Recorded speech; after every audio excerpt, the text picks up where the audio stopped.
Hello mga ka-beautiful ginang, isang magandang umaga sa inyong lahat.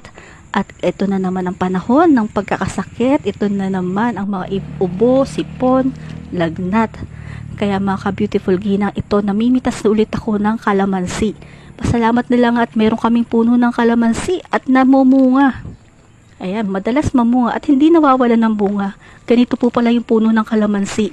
Kapag ka namunga na siya ay tuloy-tuloy na, hindi na ito nawawalan ng bunga. Ayan. At ako ay namimitas, namumulot kapag nalaglag.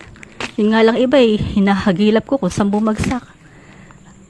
Gaya nito. O, tas eto isang puno naman na nahagip ko, nabali pa yung sanga. Ayan, at nakuha ko naman yung mga bunga niyan.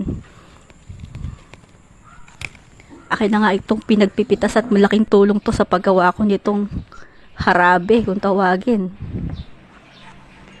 At ito, ako ay gumagawa na ngayon ng kalamansi at honey na aking pagsasamahin at ipaiinom ko to sa aking mga anak.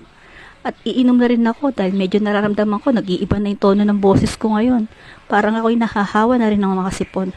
Kailangan ding maging malakas tayong mga mami sa oras na ating mga anak ay may mga sakit. At iyan, nilagyan ko rin po ng kaunting tubig.